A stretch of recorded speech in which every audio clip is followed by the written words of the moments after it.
கிளிப்பிள்ளைக்கு சொல்ற மாதிரி சொல்லி உன்னை கூட்டிட்டு வந்தேன்.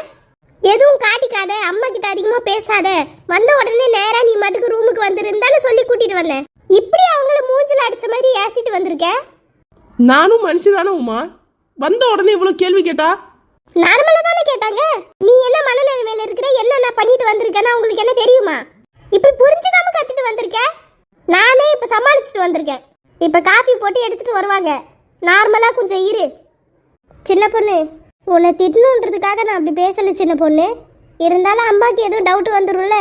எல்லாம் முடிஞ்சதுக்கு அப்புறம் இந்த மேட்டரை பத்தி அவங்களுக்கு தெரிய வந்துருச்சுன்னா வருத்தமா ஆயிரும்ல அவங்களுக்கும். அதுக்குதான் சின்ன பொண்ணு ஒரு கோவத்துல வந்து திட்டேன். விடு உமா, நான் ஒன்றும் நினைக்கல. நீ நல்லதுக்காக தானே திட்டுனேன். இப்போ நீ என்ன பண்ண போற சின்ன பொண்ணு? நான் எதுவும் பண்றதா இல்லை உமா. எது நடக்கணும்னு இருக்குதோ அது நடக்கட்டும். சின்ன பொண்ணு, உமா இந்தாங்க மக்களே காஃபி. இந்தா சின்ன பொண்ணு. அம்மா. சொல்லுமாக்கா, எதுவும் வேணுமா? எனக்கு வேற ஒன்றும் வேணாம், உன் மன்னிப்பு தான் வேணும். என்ன மக்களே இப்படி எல்லாம் பேசுற? நீ என்ன இப்ப தப்பு பண்ண நான் உன்னை மன்னிக்கணும்? இல்லை, வந்த உடனே உன்னை நான் இப்படி திட்டேனே, அதுக்கு தான் சொன்னேன். தெரியாம தாமா திட்டினேன், ஒரு டென்ஷன்ல. அதெல்லாம் ஒன்றும் இல்லைம்மாக்கா, நானே பெருசாக எடுத்துக்கல. ஃப்ரீயாக விடு, நீ காஃபி குடி. இப்போ தானே எக்ஸாம் முடிஞ்சிருக்கு, நல்லா தூங்கி ரெஸ்ட் எடுங்க. நான் மதியம் லஞ்ச் ரெடி பண்ணிவிட்டு உங்களை கூப்பிட்றேன். சின்ன பொண்ணு, நீ காஃபி குடி. சின்ன பொண்ணு, உங்கள் அப்பா உங்ககிட்ட என்னமோ சாப்பிடும்போது முக்கியமான விஷயம் பேச போகிறாரா சின்ன பொண்ணு? என்ன விஷயமா? எனக்கும் என்னன்னு தெரியாது சின்ன பொண்ணு. சரிம்மா, அப்பா சொல்லட்டும், அப்போ பார்த்துக்கலாம்.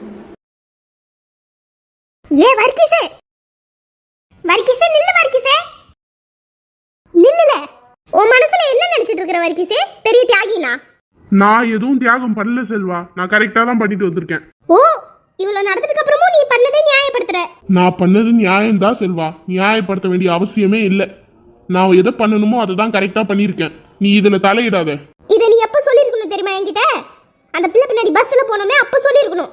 கஷ்டப்பட்டு அந்த காலேஜ் கண்டுபிடிச்சி செக்யூரிட்டி அண்ணன் கிட்ட பணம் எல்லாம் கொடுத்து ரிஸ்க் எடுத்து ஐடி கார்டு கவர்லாம் வாங்கி கழுத்துல மாட்டிக்கிட்டு உன்னை கூட்டிட்டு போன பத்தியா உள்ள?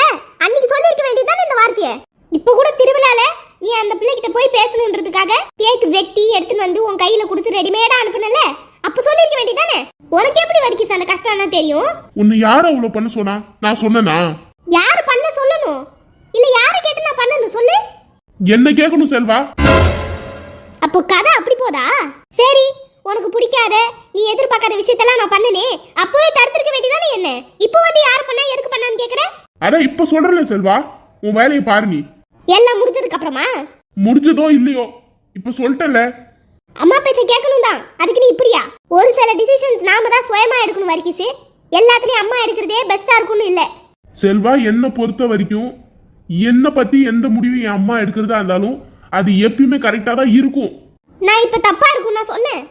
ஒருவேளை இந்த மேட்டர் நீ உங்க அம்மா கிட்ட சொன்னனா, ஒருவேளை அம்மாக்கு சின்ன பொண்ணு பிடிச்சா எல்லாரோட சம்மதத்தோட பண்ணலாம் கல்யாணம். ஒருவேளை பிடிக்கலனா அப்ப சொல்ல வேண்டியதானே இந்த வீரவாசனம்லாம். அவசரப்பட்டு உன்னை யார் சொல்ல சொன்னா? அப்பா அசிங்கப்பட்டு சொல்றதே இப்பயே நான் நடு ரோட்ல வச்சு சொல்லிடுறேன். எங்க அம்மா காது வரைக்கும் போக வேண்டிய அவசியமே இல்ல. ஏன் வர்க்கீஸ் நெகட்டிவாவே யோசிக்கிற? செல்வா, முடிஞ்சு போன கதையை எப்படி மறுபடியும் எடுக்காத. நான் தான் எல்லாத்தையும் முடிச்சுட்டு வந்தல, நான் தானே ஆரம்பிச்சேன், இப்ப நானே முடிச்சிட்டேன்ல. வா வீட்டுக்கு போலாம். சிம்பிளா சொல்லிட்டல வர்க்கீஸ், நான் தான் ஆரம்பிச்சேன், நான் தான் முடிச்சேன்னு. இப்ப நான் என்னதான் பண்ணணும்னு நீ எதிர்பார்க்கற? எப்படியோ நாசமா போ. உனக்கே ஒரு கவலை இல்லாத போது எனக்கு ஏன் இனிமே அந்த டென்ஷன் இருக்கணும்? ஒரு வழியா ஏதோ ஒரு வேலை முடிஞ்சு தொலைஞ்ச மாதிரி ஆயிடுச்சு. ஆனா நான் ஒன்னு சொல்றேன் வர்க்கீஸ், நீ பண்ணது தப்பு. ஆனா பிரச்சனை முடிஞ்சிருச்சுன்னு மட்டும் நினைக்காத. இனிமேதான் ஸ்டார்ட்டே ஆக போகுது. நீயே விலைக்கு போன்னு சொன்னாலும் நான் போகிறதுக்கு ரெடியா இல்ல. ஏன்னா நான் பட்ட கஷ்டம் அப்படி. அந்த கஷ்டத்துக்கு நானாச்சும் பலன் பார்க்க வேணாம்? பாத்துருவோம், உங்க அம்மா பார்த்து வச்சிருக்க பொண்ணா இல்ல நான் பார்த்து வச்சிருக்க பொண்ணான்னு. கோவப்படுற மாதிரி சொன்னாலாச்சு விடுவான்னு பார்த்தா இவன் வேற சபதம் விட்டுட்டு போறான். ஒரு பக்கம் அம்மா, இன்னொரு பக்கம் இவன். இவங்க ரெண்டு பேரும் விளையாடுறதுக்கு என் லைஃப் தானே கிடைச்சிச்சு. கடவுளே, என்ன நடக்க போதோ.